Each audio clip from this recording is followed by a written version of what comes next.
Salve, everyone, and welcome back to my little corner of the internet where we talk about history and museums, and also robbery and murder and other exciting crimes. I was overwhelmed with ideas after my last video, and I didn't really know which topic to choose next, so I put up a poll on my YouTube community page and on my Instagram, and I asked you guys what I should do next. The poll included a variety of different topics, including some on museum discourse, as well as some history topics, but I think unsurprisingly, the topic about murder in ancient Rome won on both of those polls. I suppose we should never underestimate the power of those who enjoy true crime, or classicists. Never underestimate the Greek mythology girlies.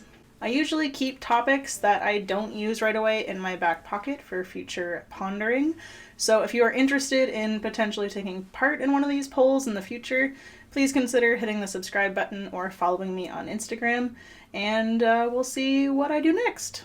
But today we are going to be discussing Roman women, poison, murder, and my favorite ancient Greek play.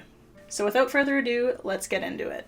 In order to really dive into this topic, I think we need to explore the stereotypes and archetypes associated with two different things in ancient Rome, namely women and poison. Poison has provided a common method for disposing of one's societal enemies or political opponents throughout history, as cutlery is dipped in venom or a wine is seasoned with an herbal potion. As we will discuss, there were specialists in ancient Rome who perfected the art of poison, and they offered their products and services to those who could pay. According to those who wrote about medicine and the natural world, authors like Ovid, Dioscorides, and Pliny the Elder, it is generally understood that Romans preferred herbal and plant-based toxins as opposed to animal and mineral-based poisons.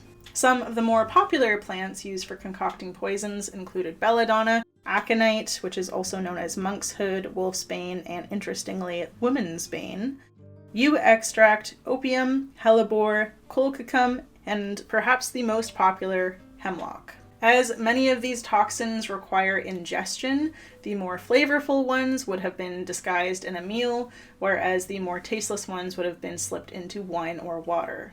These plant-based poisons were the most commonly used to quietly dispose of an enemy in ancient Rome, but as the Roman borders expanded, so did the wealth of poisons available to the populace. With the conquest of North Africa and Egypt, there were certain poisons extracted from snakes that came into use after the transition between Republic and Empire, especially with the trade overlap between Rome and Egypt. Due to the tricky nature of poison, it was often associated with the default stereotypes of women in Roman culture, namely cleverness, cruelty, and a tendency for beguilement and trickery.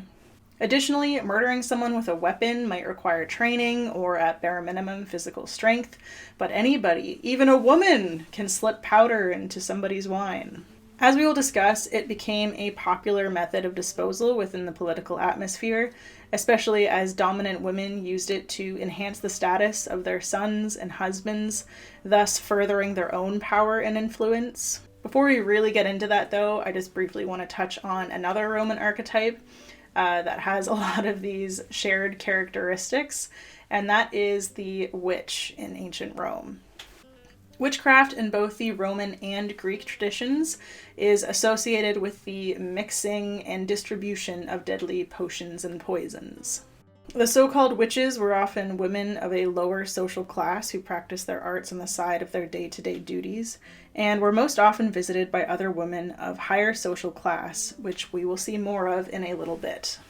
These witches find their place not only in history, but also onto the stage through the course of written plays. Plays such as Medea feature prominent female characters with antagonistic intentions that carry out their cruel deliberations through misguidance, manipulation, and of course, poison. Though it was originally a Greek play, Medea was brought to the stage by a Roman writer by the name of Seneca, who we will be coming back to in a moment. It became a well-liked theater feature, and it was attended by thousands over the course of its popularity. Within the context of this Roman version of the play, the titular character retains much of her Greek originality, including the scenes in which Medea poisons the robes of Jason's soon-to-be bride and her father, the king. The trickery with which Medea carries out her murders is synonymous with the stereotypical fear held by Romans in the prime of Rome's political power. We are going to be leaving behind discussions of Roman theater and stereotype, and instead we are going to now dive into a historical discussion, but I promise you, Medea will come up again.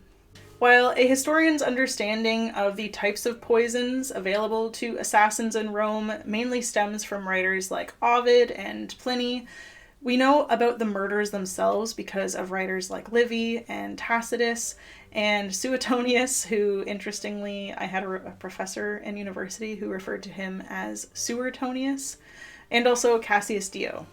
These authors have a number of written accounts of Roman women accused of poisoning husbands and political opponents as far back in the empire as Augustus.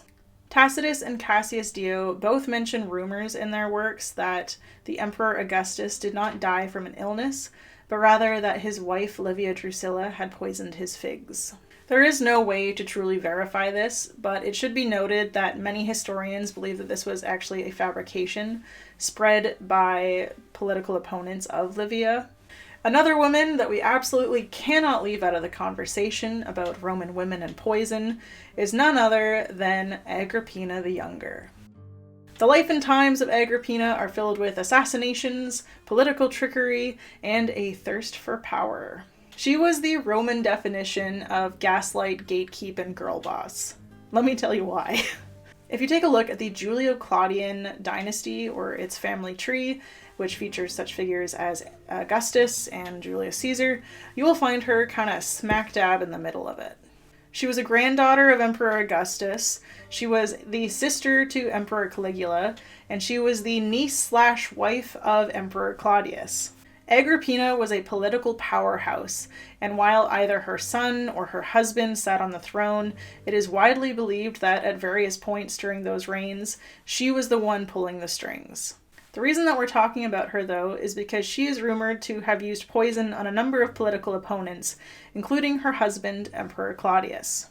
However, while Agrippina could certainly order the distribution of poison, she was not skilled in the mixing and concocting of the poisons themselves. No, instead she went, according to Tacitus, to a woman who had recently been condemned for poisoning, a woman by the name of Locusta. Agrippina's husband, dear Emperor Claudius, was not very popular, and Agrippina, among several other people, were ready to see him gone. Agrippina in particular wanted him gone so that her son Nero, who was not Claudius's son, could take the throne. So she went to Locusta and acquired a poison that she had a servant dust over a plate of mushrooms before serving to the emperor. Tacitus relays to us in his annals that this was not immediately effective, and so Agrippina sent for a physician who finished the job with a poisoned feather that was supposedly used to help induce vomiting. At the end of the day, though, Agrippina's plan succeeded. Claudius was dead, and her 13-year-old son Nero was now emperor of Rome. It is no secret that Agrippina craved power. She made efforts to steamroll her son and attempted to actually rule beside him. She whispered in his ear and was less subtle about her manipulations pretty much as soon as he took the throne. But Nero was his mother's son and also a teenage boy. The cracks really began to show when the Britannicus situation happened when Nero was 17 years old. Threats were exchanged in which Agrippina made a play to throw her support behind the biological son of Emperor Claudius, a young boy by the name of Britannicus, to replace Nero, and as a result, Nero was put in a situation where he either had to eliminate his stepbrother or his mother. Nero took a page from Agrippina's book, and our poisoner, Locusta, re-enters the story. He sent for Locusta and ordered her to make a poison that would swiftly take a life. She obliged and put something together that was then carried off to be delivered to Britannicus. The poison didn't work, though, and Nero flew into a rage and beat Locusta, demanding that she make a second dose that would be more effective. She tried once more, and the deadly potion was handed off to 13-year-old Britannicus, and he perished. My understanding of Tacitus's account is that this was done in a very public setting, in which several family members and members of state were present. Not only were Britannicus's sisters present when he died, but it also sounds like Agrippina was there, and so I think that Nero's counter to her threat was delivered probably quite effectively. When it comes to Locusta, though, it seems like Nero was so impressed with the second dose given to his stepbrother that he actually granted her a full pardon and actually gave her like an estate in the country. According to Tacitus, Locusta was so efficient in her trade that Nero actually sent her students, making her the first state-appointed poisoner in recorded history. Locusta, however, did not live out her days teaching other young women how to make poisons, but unfortunately she was executed under the rule of the next emperor. Agrippina was also basically exiled not long after the Britannicus situation, and it is very unclear what actually happens to her, as the contemporary historians all have very fantastically different accounts of what happened to her, or rather how Nero disposed of her. Before I wrap up this little story about women and poison, I want to talk briefly about a man. I've mentioned this Seneca guy a couple of times in this video already, and I just want to very briefly come back around to him. Not only was he the author of Medea, but he was also a tutor and later an advisor to Emperor Nero. He was also a notable Stoic, so if you have any philosophy bros in your life, you probably see a lot of his quotes on their Instagram stories. I want to mention him though, as he kind of saw all of these power plays go down firsthand.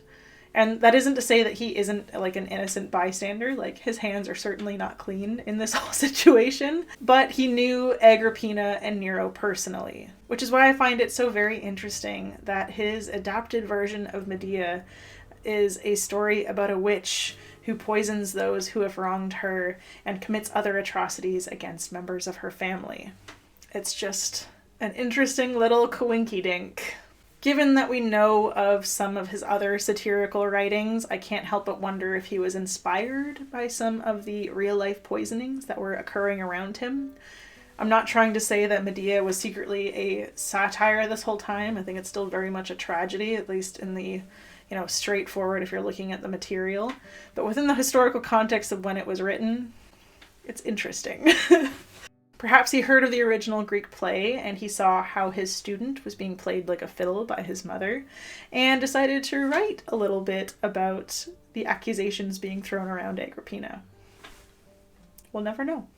I know I would have loved to have been a fly on the wall when Agrippina first saw Medea on stage, though.